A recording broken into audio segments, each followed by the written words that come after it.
So Manchester United are struggling. They are really, really struggling. Like at the moment, even when they win games, it doesn't look very convincing. It doesn't look convincing at all. And you have people on the camp of it's the Glazers' fault, and you have people on it's Eric Ten Hag's fault. And because whatever happens on the pitch is the decision maker of the manager. Fair enough. And when you look at the Glazers angle, you see they've invested in the club. They've brought in some top signings in the past, like Pogba, Ibra. They brought back Ronaldo as well. And all these are big names. They brought in Lukaku as well, and they've actually invested in those managers in the past as well. They brought in Luis Van Gaal, Jose Mourinho, and some of those managers went on to do well for them, and some of them didn't do well. But who is actually at fault here? Like, why is Manchester United struggling?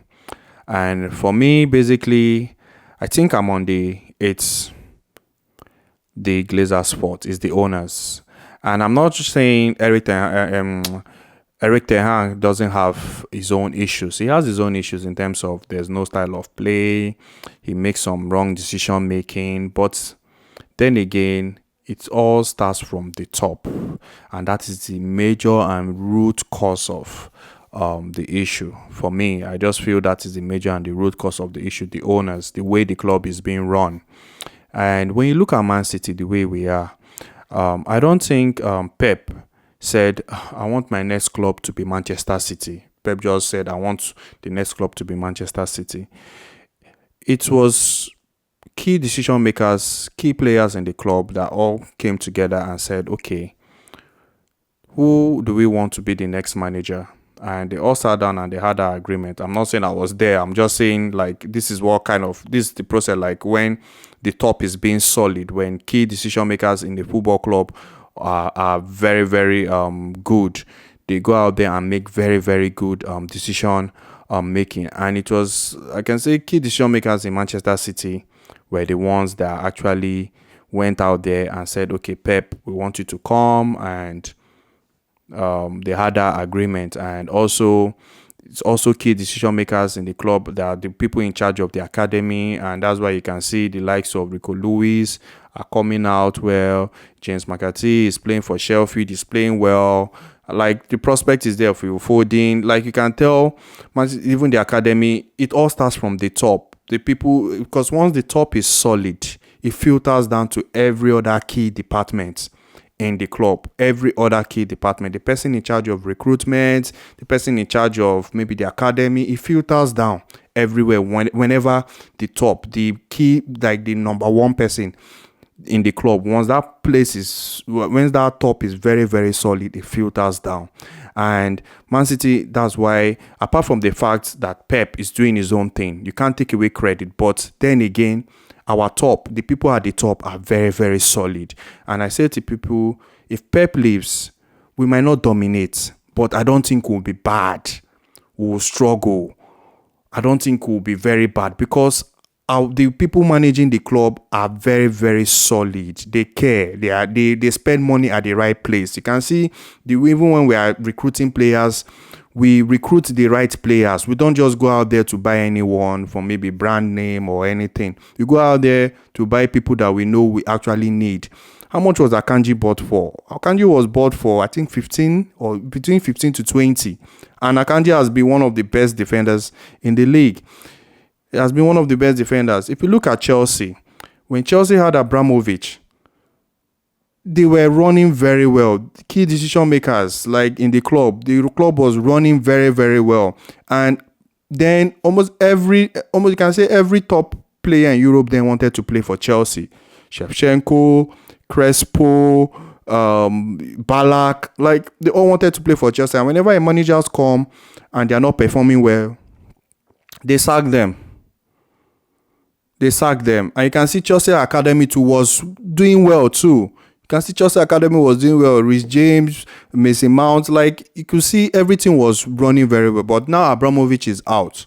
You can see Chelsea are like, they're struggling per se. It's still yet to be proven if this new board will run the club very well, just the way Roman Abramovich ran the club. But at the moment, they're on that transition phase, and it's still yet to be proven, like I said. But those ones, they've actually spent, the new owners, they've actually spent money in the club. But then again, are they spending money at the right places? Are they doing the right recruitment? Because it's one thing to have the money, and it's another thing to utilize that money very, very well. Newcastle United, I'll just say Newcastle United at the moment. You can see they recently bought them over, and you can see there's prospect for Newcastle United. The way they are going about their signings, you can see they brought in Isak, who I feel Isak is a lovely player. They brought in Tonali, although he has like the gambling issue, but you can see the way they go about their business, and in the nearest future, you can tell Newcastle United will be it's a long-term project, and you can see in the nearest future they will start doing very well. For Manchester United, like I said, it's from the top, and it's the Glazers, because if the top is not really solid, like I said, it's one thing to spend money. If the top is not really solid, it filters down. It affects who is the person in charge of recruitment, who is the person in charge of maybe the academy, who is the person in charge, like key decision making in key departments in the top, in the club rather. If the top is not solid, it filters down and affects those departments, because the people at the top are the ones that will make those appointments. Basically, they're the ones that will make those decisions, especially in the key areas inside the football club. And there needs to be that balance of we're making profits, and also we're playing well on the pitch, and we're getting the results. The Glazers have so far, yes, they've spent money, but then again, like I said, how is the money being utilized? How are they signing their players? Who is the person in charge of that department, or who is making that decision to sign that person, to hire that person in charge of to be in that department? So I feel it's the top, and the owners of a club are very, very important. They are very, very important, and to be honest, it affects a team. Basically, it affects a team, because it affects a team to the smallest details, even to maybe injuries, like the heads of medical.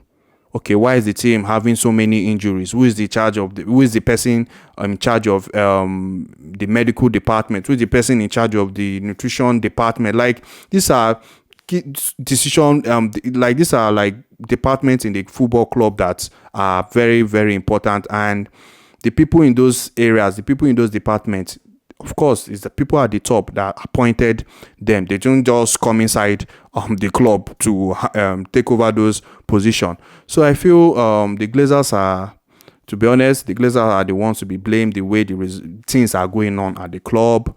And also, I feel Manchester United, this will continue for a long period of time, except something changes drastically. I don't know, but except something changes drastically, I feel they will still struggle. So far, the Glazers are still there. I still believe they will still struggling, depending on how the club is being run. I feel they will still struggle. But then again, that's it for me. I just feel those keep struggling. Let me know in the comment section what you guys think. Let me know if you feel it's the Glazers. Let me know if you feel maybe the managers they brought in the past, if the managers or whatever happens on the pitch doesn't affect, like, it doesn't have anything to do with the Glazers. For me, I'm on the Glazer side, because I feel whatever is happening at the top can also affect what is happening on the pitch. That is me. I believe that whatever is happening at the top can also affect what is happening on the pitch. But that's it for me. Please do not forget to like, guys. Do not forget to subscribe, and I will see you guys in my next video. Thank you very much.